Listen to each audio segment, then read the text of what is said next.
Margaret Swedish, and there's a little nonprofit that sponsors the work that I do. It's called the Center for New Creation, appropriately named. It's a little organization that was founded in Northern Virginia back in 1979, Justice and Peace Group, that has had a number of sort of incarnations over the years, and right now it's really focused on ecological justice and the connections between ecological and social justice as a priority. So I'm from Milwaukee, but I spent 27 years in the Washington, D.C. area working with the Religious Task Force in Central America and Mexico, which was founded by Catholic religious leaders and former missioners. It was a great place to work for 20-some years. Some of the people who founded it were friends of Oscar Romero, knew the 4 church women that were assassinated, so it had a really deep, rich legacy. And after many years of working on the human rights agenda, U.S. military aid issues, when the wars finally ended, we got very involved in the economic issues that were now looming, and how do you recover from war. These were impoverished countries that had been through generations of military dictatorship and didn't have much economies to work with. So we all learned, with a steep learning curve, learned a lot about how the global economy works, about the big financial institutions and the influence of corporations in the global economy, and all of that was a huge education for me. But while all of that was going on, we were discovering, as many people were, that among the major issues in every part of the world we were looking at were these issues of environmental degradation. El Salvador was a great example after the war, when we were kind of looking at how do you work towards repairing the economy of a country like El Salvador. And we learned things like 94% of the country had been deforested, almost all of its water sources were contaminated, and you could go across the border to Honduras and find similar kinds of situations. And, Haiti, Colombia, everywhere we look, we're seeing this ecological challenge. And that was part of what led me back to a work that I carried out a great deal when I was young, back in the 1970s. The first Earth Day was that if we don't take care of this planet of ours, we're in big trouble.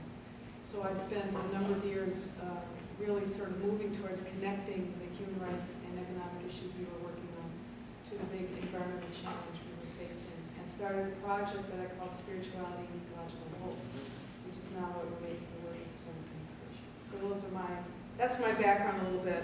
I wrote a book called Living Beyond the End of the World. It was published by Orbis, it came out in 2008. It's a little dated now, but actually I'm surprised at how dated it's still not, sadly. But it tries to bring together a lot of the different threads of the ecological crisis so that people can kind of see the whole picture. And then towards the end of the book really tries to open up a spirituality out of the Christian tradition for how to address that ecological challenge. So what we're going to do tonight, what I'd like to do is, you coming in? No? Okay. What I would like to do is, I have a PowerPoint presentation just to show, again, some images that tell us the story of the challenges we face ecologically. That's the hard stuff to look at, because we have to acknowledge the fact that we're kind of in big trouble on this planet. But to look at that in a very straightforward and honest way, describe exactly what the situation is and what created it, then look at the roots in the Catholic tradition of a deep, deep ecological spirituality. When I first started looking at this picture, what does the Catholic world have to say to this crisis right now? I knew there had been some statements made here and there, but I was actually really surprised to go digging around and find out how deep the teaching, the ecological teaching really is, how far back it goes, and realizing the problem isn't so much that the teaching isn't there, it's that we don't know anything about it. And that if we knew more about it, we'd probably feel a lot more empowered in the Catholic world to be more active. And of course, as you know, this is a tremendous year in the Catholic world because of the leadership of Pope Francis. The encyclical is probably going to come out next month, but even anticipating the encyclical, we have a pretty good idea of where this guy's going in the challenge that he's going to make, particularly to the first world, which is why it's going to be really important for us to pay attention to what he has to say. So I'm just going to run through some of these images fairly quickly and talk a little bit about what some of the Catholic tradition around this. We'll take a little time after this presentation just to sit quietly with it, let it kind of sink in a little bit. Let your questions emerge, your concerns, whatever it is that rises as we go through this. And then we'll, out of that silent time, we'll have some time for questions and answers. And talk towards the end of the program about ways that we can dig in and get involved in similar ground areas. So if that plan sounds okay, we'll keep going. So what created the ecological crisis, which is not just a question of climate change, right? Climate change, I always like to tell people, it's not the problem, it's the result of the problem. It's one of the effects of the problem. Climate change is a symptom, it's not the disease. And a lot of things have led to this moment where we are faced with a real impasse in how humans are living on the planet. One of them, of course, is population growth. In 2000 BC, there were about 100 million people, less than 100 million people on the planet. In 1875, right around here, is the beginning of the Industrial Revolution, right? So you can see we're still below 1 billion people, right? And then we come up to when I'm born. I'm born in 1949. So when I was born in 1949, we were about 2.4 billion people, 2.5 billion. And then you see what happened in my short lifetime. We're at 7.3 billion people, headed to about 9 billion by the middle of the century. Maybe more, 9.3, 9.4. So it's astonishing population growth. When you think 10,000 BC to when I was born, and then what just happened in the last 66 years. So, like it or not, especially because of the way we gobble up the products of the earth for what we consume, this was bound to cause some problems, living the way we do. And this is the best image, the best way, I think, to show the problem. The green line is the biocapacity of the planet, which we've been using up rapidly since the industrial age began. So the biocapacity of the planet is shrinking because we're using up more and more of the Earth's resources, those that cannot be renewed. Energy, mineral, mining, all those kinds of things that we consume and throw away. And this is the ecological footprint of the human species, which is going up and up and up. It's a very bad thing that those lines keep separating. That's the thing that we have to stop. We have to bring those lines back together in order to become sustainable again, because this situation is not sustainable much longer. This is another way of showing it. There's a group called the Global Footprint Network. They're wonderful. If you ever want to go to a place which will give you a lot of fabulous and depressing and scary information about the state of the planet, it's called the Global Footprint Network. Can you just explain what is a global footprint? It's You mean like the stuff we're consuming? Yeah, it's the impact that humans are having on the planet. Okay, thanks. Okay. Right. So this is another way of looking at it. This is, business as usual. If we continue business as usual, we will need 3 planets by the middle of the century to continue life as consuming as we are. And as long as, and especially as we're spreading our way of life more and more beyond into places where, we think we're going to end poverty by making everybody upper middle class. Well, we can't do that much longer either. We're already way beyond, as it's called, deficit spending. We will need multiple planets to continue consuming at the level at which we're consuming now. And then there's carbon emissions. You've seen images like this. I probably don't need to dwell on this one. But again, here's the beginning of the Industrial Revolution. The month of March was the first time that for an entire month, at least since human species have been on the planet, it was the first time that for an entire month every day we passed 400 parts per million of CO2. This was very, very bad news. That's another way of looking at our carbon emissions. These are different scenarios. This is observed. Okay, we just passed 400 here. If we lower our emissions, the lower emission scenario still has us over up to 550. I mean, this is the other thing, we're already warming the planet at 400 parts per million, so we can't continue business as usual. This is what's happening. Temperature, and this kind of brings us back to a part of what I think is the moral challenge for us in the first world. This is the ecological footprint by country. So we seem to be like really, really big consumers. Can you see it already, Martin? Yeah. It's hard because I have to, and this is emissions per capita. So again, these are images that for me, just this is the reality of the world, and it makes me realize that there's this very special responsibility we have to deal with the way we are over-consuming what the planet has available. And this is a quote. So when I was doing my work back in the 80s and 90s, it was around 1993, 94, when I was starting to ask a lot of these basic environmental questions, that someone gave to me a little booklet called Friday Mornings at the World Bank, which doesn't sound like the most exciting book you've ever read, but there was a group of people who worked at the World Bank who were there out of a faith motivation. And they used to get together on Friday mornings early before work, and they would share the values, the spirituality, the faith that motivated their work with the World Bank. And after they met together for a while, they decided that they wanted to put together a collection of essays from these reflections, these conversations they've been having. And one of them was written by a man named Sven Burmeister. He was a deputy director of the World Bank from Sweden. Wrote an essay called "Can the Twilight of the Gods be Prevented?" And this is what his essay said. Acid rain deforestation, ozone depletion, and global warming are clear signals that we are misusing and exhausting the resources of the planet. The ultimate constraint on resource use is the carrying capacity of the globe. Per capita resource use should not exceed the level the globe can sustain for all the world's people. Seems obvious, right? Today's per capita resource use in industrial countries is not sustainable for all inhabitants on the earth.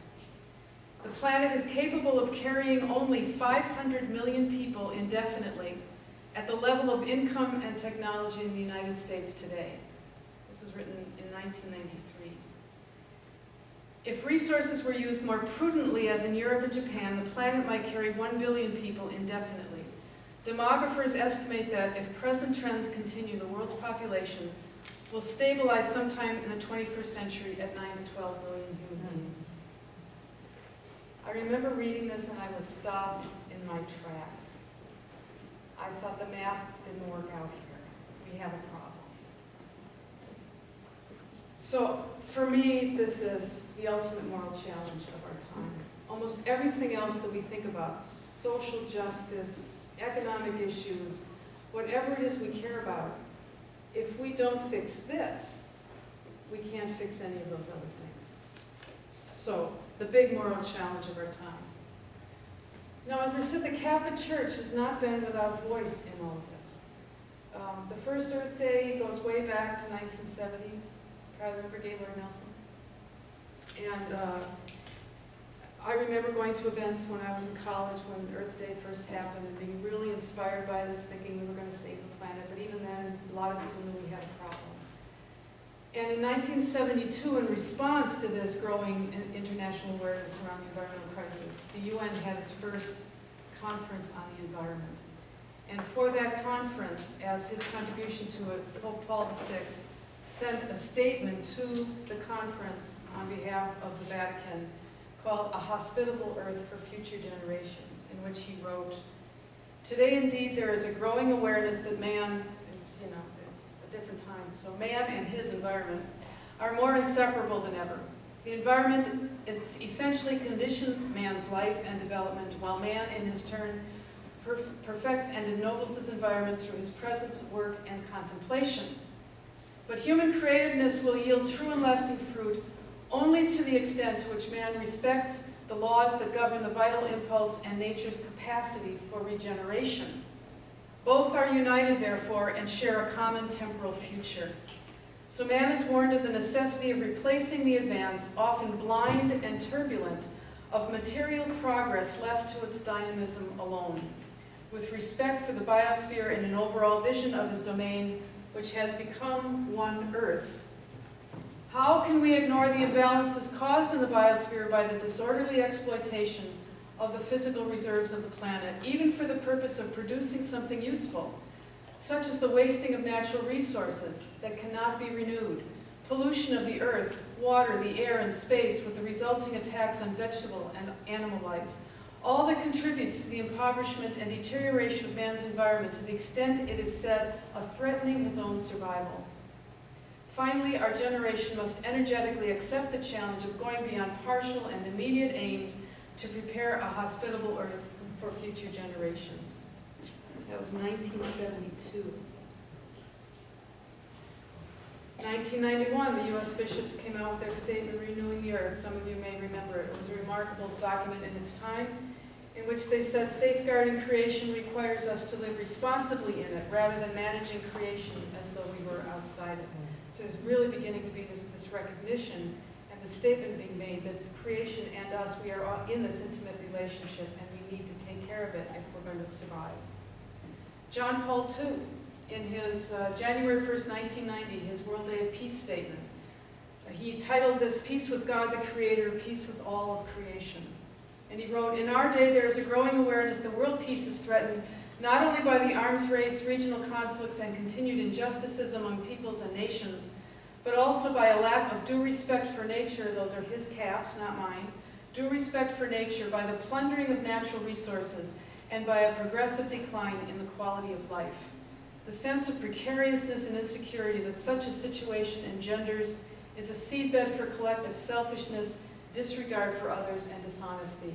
Now this is just one statement I pulled out. I could have pulled out many others. This was actually a big concern of John Paul II. And Pope Benedict in 2007, he also wrote many things that concerning the environment and his fears about the future and about human survival. This was a statement that he made to, it was an audience of a group of Italian priests at a retreat, and he said this, we must respect the inner laws of creation of this earth. We must learn these laws and obey these laws if we wish to survive. Consequently, this obedience to the voice of the earth, of being, is more important for our future happiness than the voices of the moment, the desires of the moment. In short, this is a first criterion to learn, that being itself, our earth, speaks to us, and we must listen if we want to survive. Now that's the first time I read that, I thought, wow, that's something I would say, right? We don't often think of Pope Benedict in these terms, but he had very grave concerns about what was going on with the planet. And we have to keep in mind that the Vatican has access to some really great scientists right there in Vatican City, in their own science institutions. And of course, today's Pope Francis. Again, I could have pulled out a million quotes. These are just a couple that I grabbed. Creation is not a property which we can rule over at will, or even less, is the property of only a few. Creation is a gift, it is a wonderful gift that God has given us, so that we care for it and we use it for the benefit of all, always with great respect and gratitude. But when we exploit creation, we destroy the sign of God's love for us. In destroying creation, we are saying to God, I don't like it, this is not good. So what do you like? I like myself. Here, this is sin. Do you see? I mean, when you realize what he's just called sin, when you think of a whole system of economics and private property and self-interest, that's a very, very powerful and challenging statement. And this from just this last February. A Christian who doesn't safeguard creation, who doesn't make it flourish, is a Christian who isn't concerned with God's work, that work born of God's love for us. I'm going to go back to Pope Francis at the end of this. As you all know, this gives you some idea of what we have in store for us when the encyclical comes out. Religious women's congregations have also been very strong in this for many decades. As a matter of fact, before people like me were getting involved in this, a lot of the good sisters were already very involved in eco-spirituality work, eco-justice work. They're always way ahead. They were doing Central America work before you were all doing Central America work, so they're amazing. But the Leadership Conference of Women Religious in 2013 approved this what they call a resolution to action. As people of faith, as Catholics who come from a long tradition of understanding creation as revelatory of God, as vowed religious women, we have a particular grassroots role to play. We are recognized as educators and respected as women who live what we preach. Others look to us to model, cajole, challenge, and inspire them to make pro-life choices that allow the whole of life on this planet to flourish. This means that those we serve and those with whom we serve see us work, pray, yearn, even ache for justice, for making right the planetary relationships that have been compromised or broken by our anthropocentric short-sightedness. It means that we come to the realization that this issue of climate change is not just one more on a list of justice actions we need to take. It is rather the overarching justice issue. The consequences of climate change are at this moment exacerbating access to fresh water and food supplies, migration, trafficking, armed conflict, the health and welfare of women and children, and the integrity and viability of the whole of creation. Again, these are very, very prophetic statements. But our spiritual ecology, or ecological spirituality, goes back a very long ways. Romans, from the beginning until now, the entire creation has been groaning in one great act of giving birth, right? It's the sense of all of creation being involved in this process of evolutionary growth and the discovery, the revelation of the divine. Thomas Aquinas, creation is the primary and most perfect revelation of the divine, right?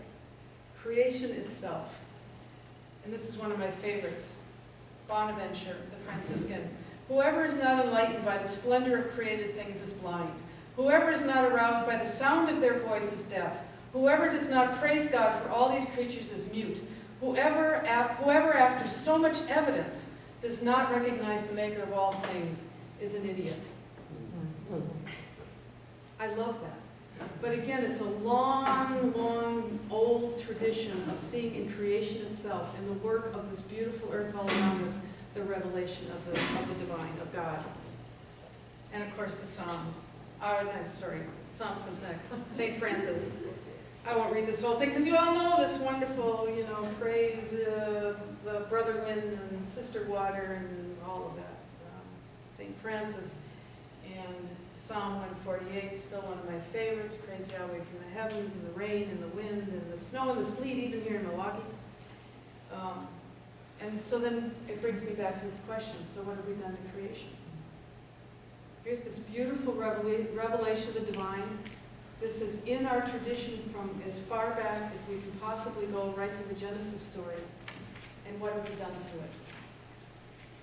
We've been going through an extraordinary period in our history. I mean, the Industrial Revolution began in the 1820s or 30s, but it really took off after World War II, as you know. And we came back here and the United States created this industrial dynamo.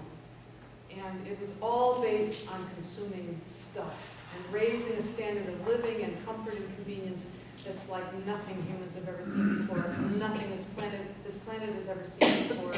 And as we have increased our ability to consume, right, as we found more and more ingenious ways to raise crops, industrial agriculture, as we've been able to create more and more stuff for air conditioning and all this wonderful stuff, we've also encouraged population growth because we've made it possible for more and more people to live on the planet. And you put all these things together and we end up in this moment where there's nothing. You see this wonderful computer that I'm able to use in my flash drive? All of this is created out of stuff in the earth. They came out of the earth and can't be put back into it. Right? It's stuff we take out of the earth, we use it up, and then we put it someplace. We don't throw things away because there's no such thing as throwing anything away. All we do is move it from one place to another place. So I have in the trunk of my car right now 2 dead laptop computers because I need to take them to the e-waste place. And I know what happens to e-waste. That's why I always wait till my computers die and put me in a big internal crisis because all of a sudden my computer's dead and I don't know what to do. I should start anticipating it before they die. But anyway, that beside, I mean, some people change their smartphones, right? When the new one comes out, you replace it. All of that is coming from stuff made in the earth, and when you throw the thing away, you're not throwing it away, you're putting it somewhere else. And e-waste you can recycle some of it, but you probably we want to go to that tonight. What happens to e-waste and who's being exploited in the recycling, the children in Asia and elsewhere. So we use stuff up. This is mountaintop renewable coal mining. This is what we do to get coal to burn in our power plants. 15% of the coal that's burned in the state of Wisconsin for our energy comes from this, which puts us in a direct relationship with this. over 600 mountaintops in Appalachia have been blown away to get to coal seams. These are the oil tar sands in Alberta, the strip mining that's going on. That's a big controversial thing, as you know. And one of the reasons it's controversial here in the state of Wisconsin right now is because we have a big pipeline built by Enbridge, the Canadian company Enbridge.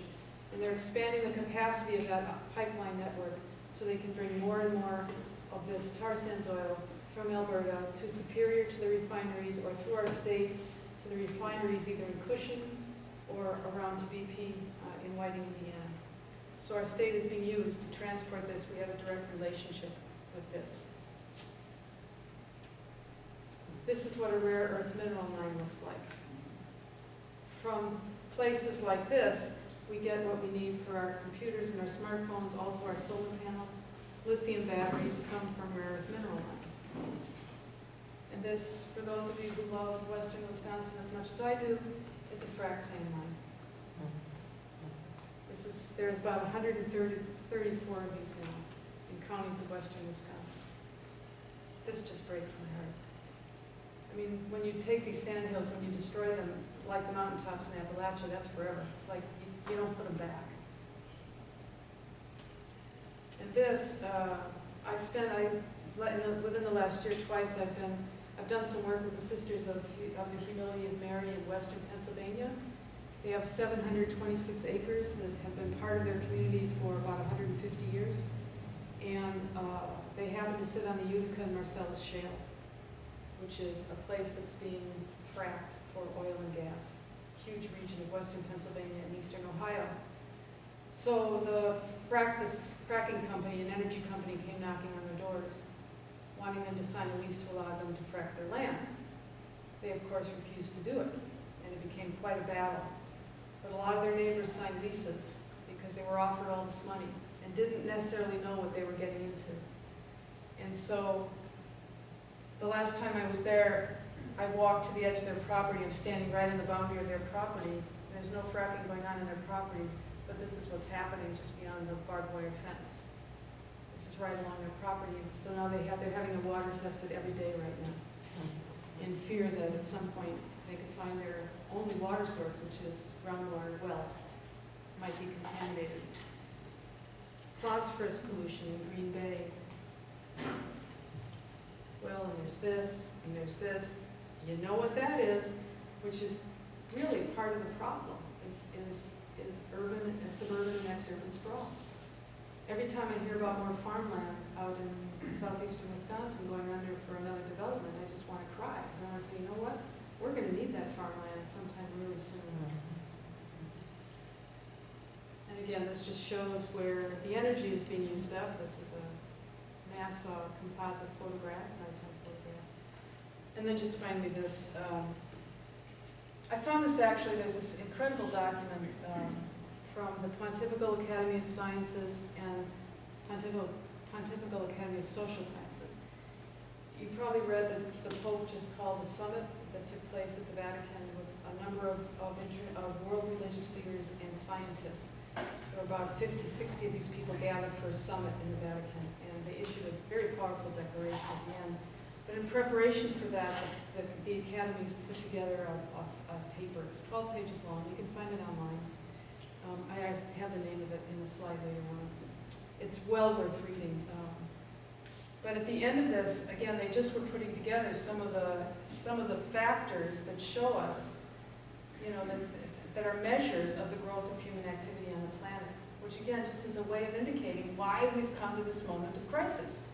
World population this is from the 1880s to the 1990s, a partial record of the growths in human activities. World populations increased by a factor of 6. Urban population, factor of 13. World economy, factor of 14. You can go down this list. Carbon dioxide emission, factor of 17. Fish catch, factor of 35. We're fishing out our oceans. Big fish are down by 90% in some parts of the ocean now. And especially a lot of poor countries, depend on fish for protein. Blue whale population, 99% decrease. Again, these are just some of the indicators of, you're talking about what's the ecological footprint. This is this is what that means. It's all of that summarized. It's a really, really big footprint, the human footprint. So that's a lot of the really bad news. And maybe we should just stop a second and take a deep breath. Do you feel overwhelmed? Because I always feel like I really overwhelm people when I do this. It's a lot. But the other thing that to me is really important that we have to, first of all, trust and believe is that as challenging as this looks, and it's challenging, and there's a really big question of how we're going to go through this transition, by way of catastrophe or by way of really thinking and deliberately planning for how we're going to go through what's going to be a very difficult period in human history. Because we have to figure out a way to ramp down human consumption on this planet, and especially to stop extreme extraction, like energy sources. I can't believe the approval of the drilling in Alaska just really, I think it broke the hearts of a lot of us because we felt like that's at least one we should have been able to leave. And they've also just reissued the permit for the Deep Horizon well, the one that took forever now. That permit just was also renewed. So they'll be able to start drilling down there again. So some of that stuff is really hard. But we have to figure out how we ramp down this whole human project at the same time as population is still going to grow significantly. That's our challenge. It's not, climate is a challenge, but we've got to deal with climate change. But even if we took all the excess CO2 out of the air tomorrow, we'd still have this problem. We're using up too much of the Earth's stuff that can't be renewed, and we have to stop doing that. And in the places where we're using up too much stuff that could be renewed, we have to stop doing that so that the Earth can renew, like the fish stock. It's hard to believe that human beings have actually used up the fish stock in the oceans. Who would have ever thought that would be possible? But a lot of this has to do with how fishing is done. When they have these nets that are as wide, as long as football fields, and they put them down in the ocean and they just gather up everything, and then they take the fish they're looking for and the rest just gets thrown away. There's something wrong with this. Right? There's something about the way we do business. It's the way we make profit in the way we do business. What's the most efficient and productive way for the economy to function is turning out to be extremely bad for the future of the planet. So we have to figure out how we're going to transition to a whole new economy, a whole new way of thinking, a whole new set of values to get through this transition. And so when I was writing this book, I was kind of, going back to some of the stories in the Gospels, the ones that when you look at them in a new light and a new context, really take on meaning. And for me, I looked at the loaves and fishes story again in a whole new way, thinking, this is it. This is the spirituality for the moment we're in. Because what happens in that story, right? There's thousands of people, they're hungry. Jesus asks about the food. Well, we just have these few loaves of bread and some fish. It's not enough for all these people. And so what does he do? And it's the narrative, it's the way the narrative flows that I think is really important. The first thing is he takes this little bit of food and he blesses it. Then they break it up into smaller and smaller pieces. And then they go out and they share it. And there's enough for everybody. And there's baskets left over. So I think there's the perfect metaphor for how we think about the new way of living. How do we take what we have? Because it's not, we can't live like this. It's too much. We're taking so much from the planet that we have to scale down. There are too many people for the way we're living. So how do we look at what the planet actually has for us? And how do we break that down into smaller pieces and share it? And there are people who are really working on this stuff. Economists who are doing what they call ecological economics, or as we were saying before, steady state economics, where you can build economies around living within the limits of the planet. People have been thinking about this, but it means we can't live the way we live, here anymore. That's what has to change. We can't assume the things that we assume. What do I mean when I say that? Strawberries in February. Yearly trips to Europe. Disney World. That's hard. I sometimes say that and people get really mad at me. But, you know, it's either we're going to make a decision that we think that's more important than the future, or we learn how to find our meaning and our joy and our happiness in other things. Like perhaps in the healing of the planet, which could be one of the most exciting adventures humans have ever had to take on. It's a beautiful planet, and it makes me there's still plenty of beauty, as you know. It makes me sad to see us going in the direction that we're going. But this is the gift. This is the gift that was given us. And we're not doing a very good job of taking care of it. And so I want to end just sort of this. I have one more image after that, and then we'll stop for a bit. But this was a quote from the Pope that I just found yesterday, and I loved it so much that I thought this would be a way of kind of bringing some of this reflection together.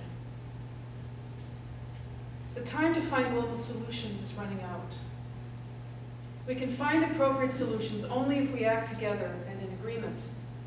There is therefore a clear, definitive, and urgent ethical imperative to act. An effective fight against global warming will be possible only through a responsible collective action, which overcomes particular interests and behaviors and develops unfettered by political and economic pressures. I read that and I thought, yeah, in your dreams. A collective response which is also capable of overcoming mistrust and of fostering a culture of solidarity, of encounter and of dialogue, capable of demonstrating responsibility to protect the planet and the human family. It sounds dramatic on one sense, that we have to do this and we have to do this now, if we're going to find a global solution before time runs out. On the other hand, I'm thinking, what a beautiful statement of rethinking what it means to be human on this planet in its collective sense. That we're all part of this. If there's anything that could bring the human community together, it should be this. This is a story we all share in common. We've all done this, we've all played our part in it. Every time I turn on a light switch, I'm playing my part. Every time I buy another laptop, I'm playing my part. But I'm playing my part here too, by being with you and talking about this, and thinking about it, and struggling through some of this tonight, and thinking about how we start to invent these new ways of life. Because they are happening. They're happening everywhere. They're happening all over the place. Ecuador, they have the rights of nature has now been written into their constitution. Isn't that something? Bolivia's followed suit. There are other places where people are starting to think about that. But nature, and we have a lot of voice from the church saying the same thing. Nature has rights in its own integrity. And we have to start thinking about what that means. And then I look around and I say, every time, I sit around and, you talk about this, you talk about this all the time. You sit in some coffee shop, and instead of people talking to each other, everybody's like isolated in their little screen. Are we happy living like that? Or would we maybe be jumping into a new human adventure where together we begin to work on the most important thing that the human species has ever been called on to do together? And we have this tradition that we can dig into to help us find our way, to provide meaning in this time in which we so desperately need meaning. We don't have to always couch it in religious terms in this interfaith world. We can do it in dialogue. This is a common language that crosses a lot of boundaries between people because we're all in the same story together. So I will just then leave this sitting here, and we can take a moment. When it comes to this question of what can we do, I think all of these are important to really reflect on this, to really sit with it, let it sink in, let it pose the questions, its kind of questions to our faith and our values and how the way we live our life, the things that are important to us, to dialogue with one another, to have really deep, honest conversations and exchanges about all of this, to educate our communities, and then to find some way to engage, to really engage this journey. One of the things that it took me a while after being all upset about the state of the world, that I had to come to terms with the fact that I can't save the world. I can't make all this go away. I can't possibly do enough to stop this, but I can do my part. The way nature works, every part in sort of an organic relationship with everything else. Everything we do matters. Everything makes a contribution. So to find some way to engage this. These are just a few resources that you might want to look at as you think about all this. The Global Catholic Climate Movement, you may already have heard about. They have a great website. I'll leave this sitting up here for a bit if people can't see and want to write any of this down. That paper I mentioned from the Pontifical Academies, Climate Change and the Common Good. If you put climate change and the common good, Pontifical Academy of Sciences in a search engine, it'll put you right to this document. It's 12 pages, large print. It's a wonderful document. And the other, and this just kind of anticipates a little bit, maybe we should talk about this after you have had a chance to sit quietly for a while. But if you want to know where the Pope's headed with this encyclical, one of his principal advisors right now is Cardinal Peter Turkson, who's the president of the Pontifical Council on Justice and Peace. And he gave an address to Trocaire, which is the Irish Catholic International Agency. This was during Lent, so it's very recent. He gave a speech called Integral Ecology and the Horizon of Hope, Concern for the Poor and for Creation in the Ministry of Pope Francis. And again, you can find this online, but the reason why this document matters is that he goes into Pope Francis's thinking. If you want to anticipate what may be coming in this encyclical, he outlines these 4 principles, which maybe we can talk about after. We'll take a break. National Catholic Reporter, Eco-Catholic. If you sign up for this, you'll get updates, and they're really wonderful updates from NCR, from some of their the Catholic ecological thinkers. Center for New Creation, I have a website. That's not the name of it, though, because we're just changing our name to Center for New Creation. It's ecologicalhope.org is the name of the, that's the website. And then Interfaith Earth Network, which is trying to do a lot of outreach and coordinating work in the faith community here in the Milwaukee area, and connects with a lot of groups in the community. So I'm going to leave this up, and we can stop for a moment. And what I'd like us to do, if this is okay, is just to take a moment to let this sink in. Feel whatever you feel. Just do this for a few minutes.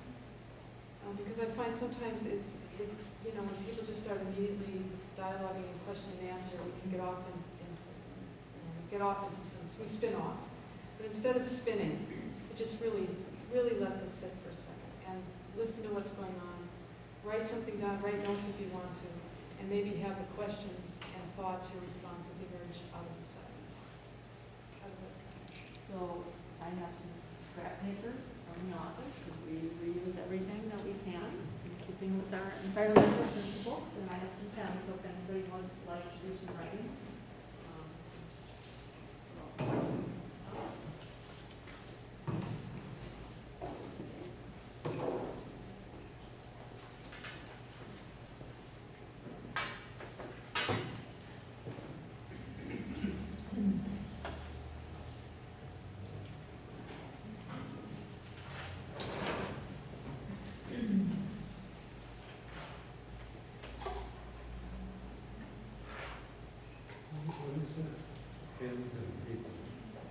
Pens and paper.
That was to make sure you're still awake.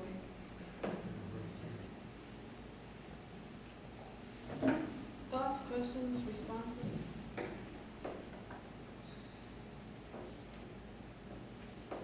Fears? Hopes?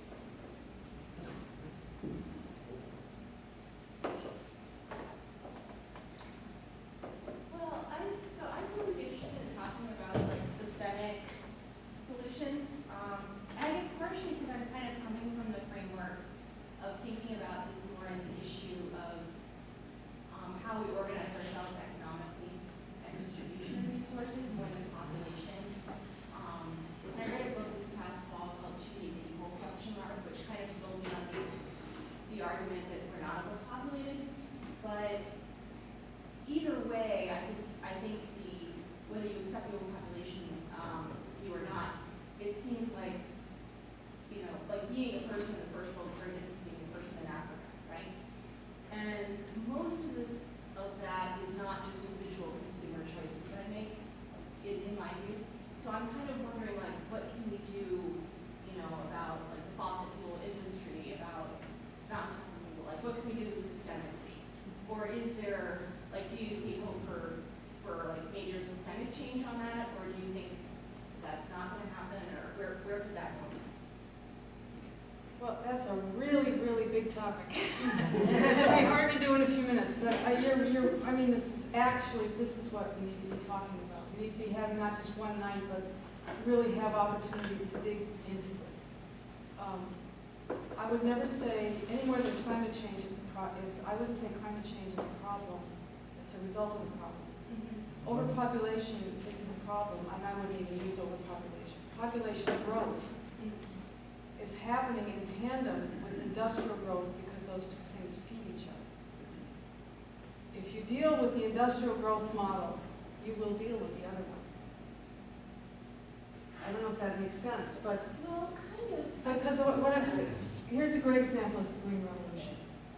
The Green Revolution encouraged population growth because the Green Revolution made it possible to grow much more food. The Green Revolution is turning out to be a real problem because it helped build that population base, but it also overused soils. Arable land is disappearing. It's being eroded. It's going off in the wind because of being overused. So you create a problem where there's a certain model of development that creates this other situation. Then that model of development collapses. What do you do now? So what happens is you don't have the food systems that can support the population in the direction that it's going. That doesn't mean we can't. It means you can't using this industrial growth model. And so that's, when you say this is a systemic thing, absolutely.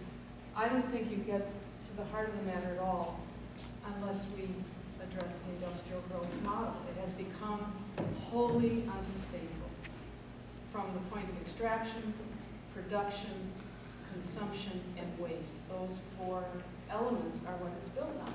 It's what corporate profits are built on. You make more stuff. You innovate and create a new thing and sell it. And every time you do that, you need materials to do it, which have to come from somewhere. They don't appear magically in the store, right? And so every time a new product is made, it's coming out of the earth. It's used up, and then it's thrown somewhere. We are getting a little better at repurposing and recycling. I mean, you notice now when they tear down buildings, they don't just collapse them, they take them apart, and they try to reuse the steel and melt down all the cement and all this stuff. We're getting a little better at that. But the overall trajectory is that the industrial growth model has created these expectations that more and more people on the planet can live like we do. And it is actually ecologically impossible. It's not just that we need to make some great moral decision not to do this because it's doing so much harm. It's that it's ecologically impossible. The earth can't do it. So at some point we're headed towards a precipice. We're headed towards a real crisis moment, and we're arriving at it very, very quickly. So then the question is, are we able to pull back in time to keep from going over the cliff? Or will we be having to deal with reality after we go over the cliff? It would be really nice if we could pull back first. I'm not one of these people who says the human species is going to go extinct. I actually think that's being very apocalyptic and overdramatic. There could be a big die-off, though, and we may go through a time of tremendous suffering on a planet that just is overused. If we know this, and all of the science and information is telling us this is the case, isn't the faith community at this moment called to do something really extraordinary? And yes, we have to deal with the systemic stuff. You mentioned fossil fuels. There's a tremendous pushback against fossil fuels all over the planet. And if it weren't for all the billions and billions of dollars that are being spent for climate change denial, or to pretend that these things aren't harmful, or we can do coal, we can do clean coal, there's one of the greatest oxymorons in all of the history of language. There is no such thing as clean coal. They may get it to burn more cleanly, but everything leading up to that moment still involves blowing up mountains, doing this horrible strip mining, processing it, which uses tremendous amounts of energy. So it still is a very, very dirty source of fuel. But the coal industry is having all kinds of economic problems. The collapse of oil prices is in Bakken, the big oil fracking area in North Dakota, they've been laying people off like crazy. Consumption is down. So, are these permanent trends or just temporary trends? There's no way to know right now, but there is a real pushback. I've been to the Alberta tar sands. A lot more people have gone up there to see them, and they come back horrified and don't want to be part of it anymore. And so a lot of great education and organizing is going on around the pipelines and the oil tanker trains. Let's hope we can stop the oil tanker trains before one blows up on State Street. That would be a really good thing. Because when you see one of those bomb trains explode, and you think about some of the densely populated areas they're going through, well, guess what? All those explosions are creating a lot of opposition to the oil tanker trains. So there is movement going on, and that's why this point about engaging, that last point, is really important.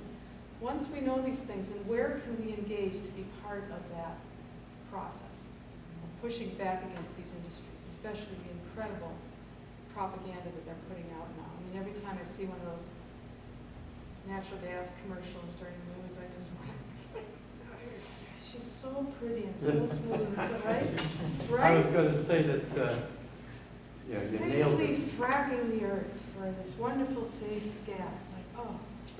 Well, my husband was just saying that in Oklahoma, they've had like earthquakes that they haven't had in like hundreds of years or whatever. They've had like earthquakes like 200 and some or whatever. I mean, not huge ones, but it's got to do with the fracking. They've gone over 4 a couple of Yeah, times. but I There's mean, been not like the property one that damage, yeah, happened yeah. in Tibet, but still. This is what we do. This is how reckless we are with this beautiful planet, the gift. The earthquakes are happening because, and actually it was amazing, I was in January when I was at Villa Maria, where the Sisters of Humility of Mary are. I had seen the wells first going in when I was there in August. Then it was back in January. At this point, they were actually drilling down, they were doing the fracking. And the first night I was there, I was lying in bed in this lovely, peaceful place, and I started hearing this boom, boom. This is 11 o'clock at night. They have the explosives underground, and they're doing the fracturing. What's causing the earthquakes is that after they use a tremendous amount of water. It's water mixed with our beautiful sand from western Wisconsin and all these chemical solvents. Really nasty stuff. And that's what they force down. After they frack, they force that in to keep the cracks open so that the gas and the oil can come up. And then they have all this excess wastewater. What do you do with it? And it's water that's now contaminated. It can't be used again. It's removed from the hydrological cycle forever, but they've got to do something with it. So they came up with this brilliant idea. We'll inject it back into all its cracks. And so they have these injection wells, and they force that stuff back into the cracks, and that's what's creating these earthquakes. We must be out of our minds. I got carried away when you mentioned the TV ad.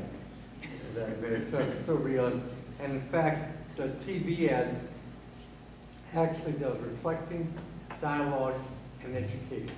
Mm-hmm. Mm-hmm. And the people, and they address these sort of points to the people who are affected by it.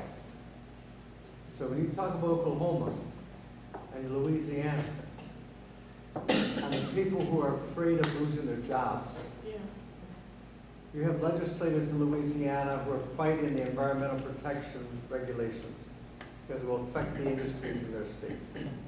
So somehow, that reflection, dialogue, and educate needs to take place within the communities that are affected. And the engagement is to show that they're not alone, that around the country there's support for what is happening to their lives. We have a gentleman who's recently joined the leadership team for our Interfaith Group Network, and he comes from Marathon County in Wisconsin, western Wisconsin. And his parents still live up there, and that's a place where there's a great deal of this crack sand mining going on. And he said they came in very slick and really sold a lot of people on this. And he said, let me tell you, they were lying.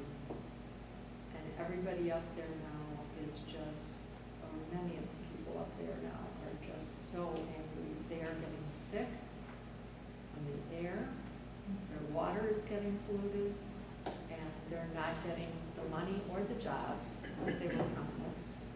And he said it's just, it has really turned him into a very strong advocate, and many of the people up there are the stronger advocates to tell the story of what's really going on when these companies come in and try to do these things.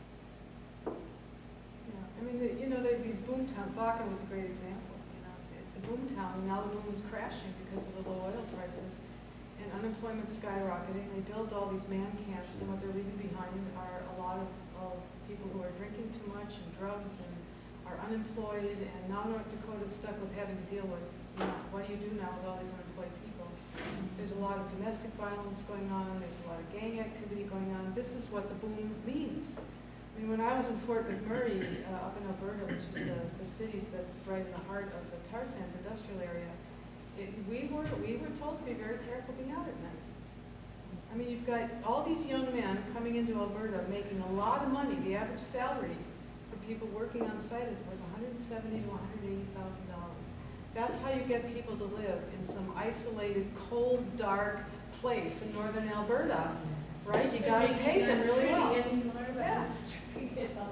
So you've got saloons, you've got open brothels, you've got gambling going on, you've got all these young men with a lot of money and nothing to do. I mean, you've created this culture. So what happens when that collapses? Well, one of the things that just happened in Alberta, if you were paying attention to this at all in the news, is that they just threw out the conservative government that's been the provincial government there for 46 years. The people finally are rebelling against the soil economy, and they just elected the most progressive party in Canada. The New Democrats, they won overwhelming victory, the provincial government, the legislature. So this is a good thing, but it's sad that it took that, for that much revulsion to finally come to the community. But I think one of the things I wanted to say too in response to you, Jack, is that one of the things I think made what was going on up at the Pinocchio Hills so effective with the Bad River Band and some of the environmentalists who were working with them and lawyers, is that Iron County is a very poor county. And so it was very hard to go up there and say you can't have these 700 jobs to save the wetlands. Even though a lot of people thought that figure was inflated. Maybe in the beginning there'd be that many while they opened the mine, but they weren't going to be long-term jobs. Because so much of it now is technological stuff. I mean, But a lot of those jobs were going to come from somewhere else. Yes. Yeah. So that was one of the challenges. Ashland County, which is very blue, was also going to have some of the mine. And at one point, GTAC decided they weren't even going to mess with them. They said, all right, we won't mine in Ashland County. But it still created this problem between these two counties. And so one of the things that the Bad River Band's been doing is coming up with new economic plans for the region, new ways to hire people through tourism and campgrounds. And then they're thinking about other things they can do up there to create jobs, which is part of what's really needed. But the sad thing is all of these places eventually, this runs out. I mean, the thing about fracking, the fracking wells after 1 to 2 years are pretty much depleted. And after 5 years, they usually pretty much run out. And so what they do, because you're only fracking in this one, you send the drill, they go down 2, 3, 4,000 feet, and then they do the horizontal pipe. They drill that in, and then they fracture that and bring the oil and gas up. And so after a couple of years, what's come out has come out. You may get little drigs after that. After about 5 years, they're tapped out, and then they close it, supposedly, but now they're discovering that a lot of these closed wells are leaking methane like crazy, which is a very potent global warming gas, because they're not being sealed properly and they're not being looked after they're closed. But anyway, so then they go to this spot and they do another one, and this spot and they do another one. It's not like this is a long-term industry. The Wall Street Journal, the business section, said that a lot of people think 10 to 15 years is the future of fracking. And what are you leaving behind? A really depressed area that's been environmentally destroyed. But in the beginning, it sounds like a lot of jobs. You know, this isn't like the old oil industry where you have a gusher and then, you know, for the next couple generations, you have all these oil workers. It's a very short-term industry that's very destructive. During the time that we should be making this big transition away from the fossil fuel economy. And so what's going to happen is that we're going to be doing this in a state of urgency because we didn't do it when there was time to really plan for it. And I'd love to tell you that there's a way to avoid the urgency, but I don't see it. So I think we need to really work at the systemic change. We need to do everything we can to try to change this. And we really need to work in our communities to talk about how we begin to live in a different way so that we build the resiliency in our local communities through our food networks, keeping our water safe, knowing our communities so that as things really do get difficult, like during the time of the Great Depression, the people that got through it the best were the ones who had the strongest communities. Katrina, why was the lower Ninth Ward was wiped out? But that was a neighborhood of people who lived for generations together. They wanted to be able to move together, and they had such an identity as the lower Ninth Ward. Or as we were talking earlier today, the difference after the Hurricane Sandy hit New York, the difference between the communities where people didn't know each other, like the rich beach communities in New Jersey, where people just rich people spent weekends there. There wasn't much sense of community, and so people didn't know what to do. But then you had Staten Island, where people had lived 2 and 3 and 4 generations in the same neighborhood and sometimes in the same houses as their grandparents. Everybody knew each other. They were mostly public sector workers, firefighters, public school teachers in this really devastated neighborhood. And so when they had a sense of the scope of the disaster, they all came together and they started getting organized. They went into their destroyed refrigerators and got the food that was still good and made community meals together and started rebuilding together and cleaning up together. And in one of these neighborhoods, they actually set up their own 501c3. When the government assistance was coming in so slowly, they set up their own nonprofit organization so that they could receive donations for some of the repair work that they needed to get done. I mean, this is the thing, is how do we begin to create the kind of communities that have resilience built in? Because the other thing I believe, and this really does come from some deep faith somewhere inside, because I really believe this, I don't think this way of life is necessarily a really good one. It may be comfortable and it may be very convenient, but it's left people pretty unhappy. There's a reason why, pharmaceutical drugs and narcotics are being used like crazy. There's a reason why we are doing everything we can, it seems, to escape reality. And sometimes I think maybe this is the way we begin to relive the human community, as we begin to really work together on how we're going to get through this time, how we go through this change together. And we realize that when you share stuff like with the loaves and fishes, there's more than you think, because we're sharing it together. Andrew? So, the first thing that I wrote down on my piece of paper was, it almost feels like we're the band playing on the Titanic. Keep on playing, but we're going down.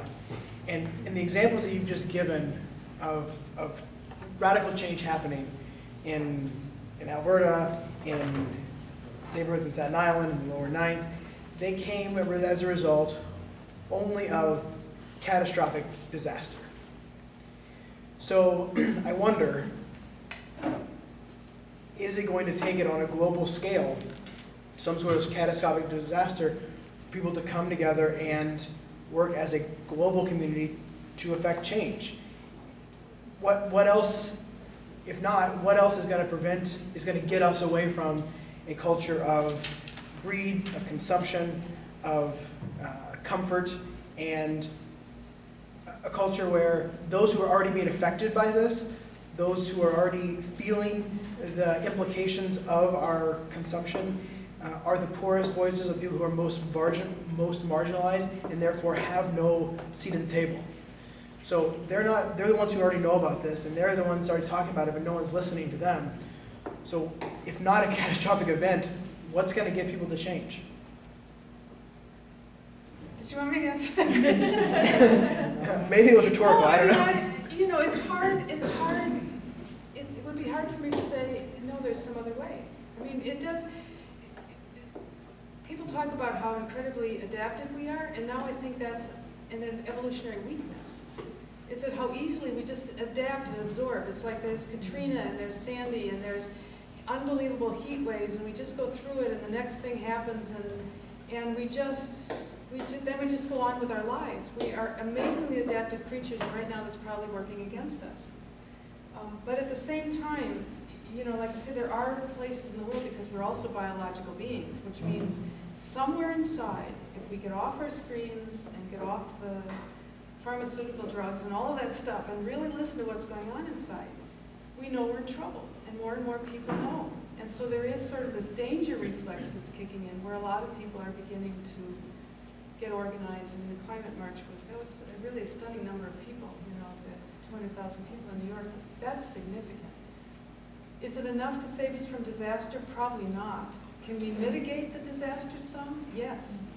By building these communities of resilience, and by learning how to live more simply and together, and sharing more together. I think it's possible if we could look ahead 300 years from now. I mean, I'm curious. I'd love to know how the story's going to turn out, because I think we're going to have a couple of very difficult centuries. Because the CO2 stuff, what's happening with the oceans because of CO2, the deforestation, all of these things, it's going to take the planet a while to heal this. And if we partner with the planet, it would be an amazing thing to be part of, this whole healing process. But I'd love to know how the outcome, in part because I think in the end it's going to be a better life than the one we have. I think we got so into our heads and into our own technological genius that has separated us from the truth of who we really are as human beings. And if we can really stay in touch with that and pass that on to the next generation and the next generation. I saw that MTV had this, I saw this online, Rebel Music, it was called Rebel Music, but it was this 20-some minute video of this, they're calling themselves the seventh generation. You've heard the story of the seventh generation. We have to think about the seventh generation. They're these young indigenous people, rap artists and culture workers of all kinds, who are declaring them the seventh generation, and they're rising up culturally. It's an amazing thing. That gives me a lot of hope. I actually think there's a younger generation. I love talking to university-age kids, millennials, and I mean, they know they're in trouble. They know we messed up, and they're asking all the right questions and doing some really amazing and inventive things. But there will be a crisis, yes. My question is, well, it's a comment on the question. So I think the best way to share this message is to also accompany it with hopefulness. And so I'm wondering what you would suggest are the best action steps that we can take and that we can present to people, so that it's not like we're destroying the planet, climate change is inevitable, you've done this, you're a product of this like society, which all may be true, but then a person feels helpless, like they can't do anything to change it. So like, what are 3 things that a person can easily do, 3 easy changes that they can make that you would suggest might make like the smallest amount of impact? The smallest amount of impact. Or the largest, but like something savable. See, I guess because I would think of that in like different levels of engagement where it really mattered. Because I'm not trying to do a message that's hopeless. I'm trying to say this is the situation. Right. I think we're headed towards a better life from this now. Yeah. But we're going to go through a really difficult time. So how do we How get do to we that create it point? right now? Yeah. For me, one of my favorite things that's going on right now are the culture movements. Mm-hmm. You want to talk about having fun? Get people together around some of maybe food justice issues. Right. Food is a huge thing in this area because we're lucky to have such a wonderful alternative food network. We have such well-developed farmers markets, CSAs, and all that stuff. And people are coming together, like Venus Williams at the Body and Soul Healing Arts Center in New Yeah. York City, not only doing Alice's Garden, but they do canning, and they're doing herbal remedies, and Right. so that's fun, and Yeah. people are having fun, they're getting together in churches and learning how to do this stuff. So that's a whole trajectory, and it's also essential for survival, we learn how to live locally, so that's fun. The other is to really look in where you are in your local area, and here, boy, because the Wisconsin's right in the heart of the transshipment network for oil and gas, is to get involved in some of the issues that educate people about that, and also where there are actual hands-on things people can do to engage the education of their communities, the political reality. And the water's a huge issue. Yeah, water's a Yeah. huge issue, so, I'm in California. yeah. lot Finally. of water. Oh, then you know water then. Oh, yeah, that's There's a right. lot of positive things going on with water here. So that's the thing and I think it can be fun with a group of people, a community, to really look around some of these local areas, see what their passion is, and just pick something like that to work on. The other is, this actually really, again, there's so many things. The political scene's really bad. How do we change that? We just had an election when the turnout was 18%. 18%, and they changed the Constitution on how the Supreme Court Chief Justice is selected. 18%. Seems to me when the turnout's that low, they shouldn't be allowed to change the Constitution. But, in a lot of our off-year elections, we're choosing governors and state legislatures sometimes with less than 40% of the vote. We have to, while we still have a democratic process to engage, it's very endangered. But it's endangered in part because of that. So this doesn't always have to be about endorsing candidates. It's really easy to do these days. I'm avoiding it tonight, but I'll bet you can guess. But I just think we need to start holding politicians' feet to the fire. We need to start, once again, reminding people of what's at stake and participation in the political process, not just in the voting, but everything in between. The town hall meetings, getting the conversations going. We have a whole political tradition in this country that we're just abandoning. The Which whole is crazy. advocacy work, writing letters. Sometimes it's as simple as, saying submit on petition. Writing personal letters. It's really Engage. important. Engage your that fellow way. leaders. Convince other people to be engaged that way. I have a saying I keep on my refrigerator. I shared with Margaret yesterday. If you ever think that you're too small to be effective, you've never been in bed with a mosquito. And then there's the story of the widow and the judge from our gospel that talks about the widow who kept going back to the judge for justice. And finally, in the end, her persistence paid off. And he was like, I should say no. When you're doing the political stuff, you're really creative, have fun. One of the things about the climate march that I didn't get to go, I wasn't able to go, but it's so beautiful if you look at photographs of it. It is just a cultural wonder. The banners, the slogans, what people were doing in the streets, it was just like a work of art. It was so beautiful. So while you're doing these things, have a really good time. Let it bring out the best of people's creative expression. There were a couple of other hands. Did you have? Yes, I apologize because I was rushing across town and I should have taken my hearing aids along with me. And so it's been a little bit of a struggle for me. But we've got this card that indicates Friends of Interfaith Conference, and it talks about being, that the offices moved to Elite Street, 54th and Elite. Right. Which I'm kind of familiar, it's right near the, what's the street going across there? But anyway, in the request, it suggests contribution on it. And it's probably a very good organization, but I get a lot of things that are related to earth and animal preservation and all kinds of things, which I think are, every one I think is somewhat is valid. This one is dealing with issues even more critical for what can you tell me about this organization's size, number of people, what's happening here? It was meant to be scrapped. Yeah, maybe I could go and visit. Well, the executive director just walked in the door. Oh, okay, okay. And But I, we do need full to- disclosure, I happen to be the wife of the executive director. But I don't know that we can do that really quickly. Well, would it be someplace that I could visit or Yes, or yes, email to absolutely. you or something? So maybe perhaps after we finish here, we can have a conversation. And as I said, the director just walked in, so I invite you to have a conversation with him as well. Because, I mean, you handed these out and I have no. Well, I handed, This we're is using meant to them as scrap. scrap paper Yeah. tonight. I Because think these I are really cards could. that we're no longer using. Oh. They're- Back for notes. Obviously, Oh, they I heard served you did another say purpose. exactly for notes. You can stand on your other side, and then you can have your choice of executive directors. We're supposed to end by 8, but we'll do one more. I just want to make this comment. Yeah. It's very interesting, the terms that are used. For instance, the term fracking, and yet when you described it, you talked about fracturing. That's what they call it, yeah. And if we would, but I'm just saying, Yeah. if we would even use the language, what we are doing is fracturing the earth.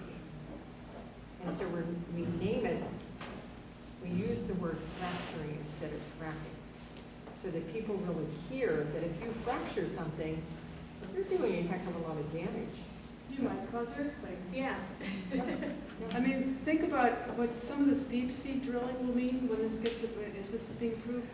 Some of the depth of the water is already 2 to 3 miles before they get to the crust of the earth.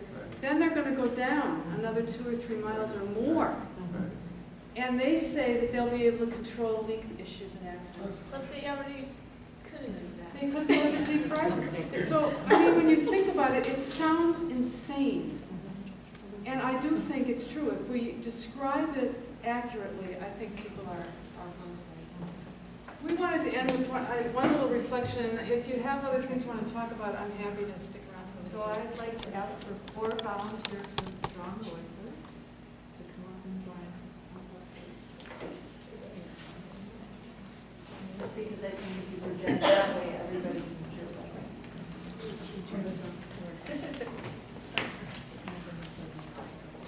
Do you want it this round or no? Okay. One more. You're 2. You're 3. We're in order. I already said my And then the last verse, we will all say together. We are the ones, based on the message from the elders, Hopi Nation, I'm not sure how to pronounce, Don't worry about that part. in Arizona. We have been telling the people that this is the 11th hour. Now you must go back and tell the people that this is the hour. There are things to be considered. Where are you living? What are you doing? What are your relationships? Are you in right relation? Know your garden. It is time to speak your truth. Create your community. Be good to each other. And do not look outside yourself for a leader. This could be a good time. There is a river flowing now very fast. It is so great and swift that there are those that will be afraid. They will try to hold on to the shore. They will feel they are being torn apart, and they will suffer greatly. Know the river has its destination. The elders say we must let go of the shore and push off into the river. Keep our eyes open and our head above the water. See who is in there with you and celebrate. At this time in history, we are to take nothing personally, least of all ourselves. For the moment that we do, our growth and our journey comes to a halt.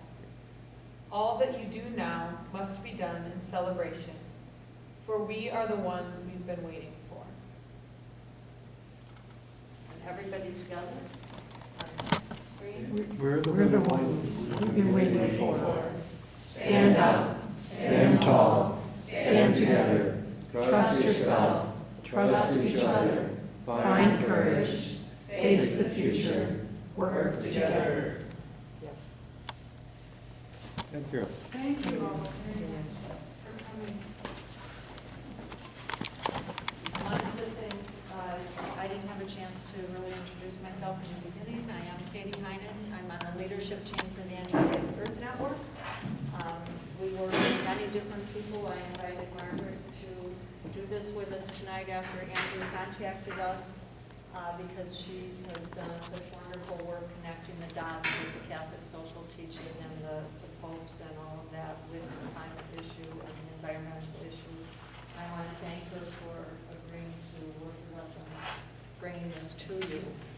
The Interfaith Earth Network is a program of the Interfaith Conference of Greater Milwaukee. If you want to hear more about that, you're welcome to stay a few minutes afterwards.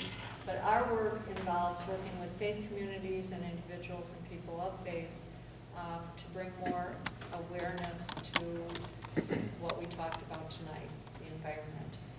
We have lots of resources and people. We do advocacy work. We work with individual faith communities to, we've just been meeting with one faith community on the west side to help them form a green team in their faith community. So that's one of the things we can do. We work with a school to bring that kind of work likewise to a school. We come to things like this when we're requested. We get involved. We have community events. Last year we had a Making Waves for Water down at the Community Sailing Center at the lakefront, where we brought together close to 30 different environmental groups and faith communities working with water and help them it was a great networking event, and we had a very sacred interfaith prayer service on water. We've also submitted a proposal to do a workshop, which we're waiting to hear if we will get to do or not, on our work around water and our interfaith work around water at the World Parliament of World Religions, which is in the United States for the first time in 20 years in Salt Lake City this coming fall. So we do a lot of different things around the environment, and we have a lot of resources, including curriculum and things like that we can share with you if you're interested in bringing something to your church, to have a discussion group. We have different discussion courses you can come and look at, or we can bring to you and you can see to choose one instead of having to do. We've done some of this research for you, so you don't have to start from square one. Use us. We have a program director under a grant. She works part-time on all-day Tuesdays and half-days on Thursdays, and you can always reach me or other members of our team by calling the Interfaith Conference office. And if anybody has any other questions about that, let me know. Thank you. Thank you all. Thank you.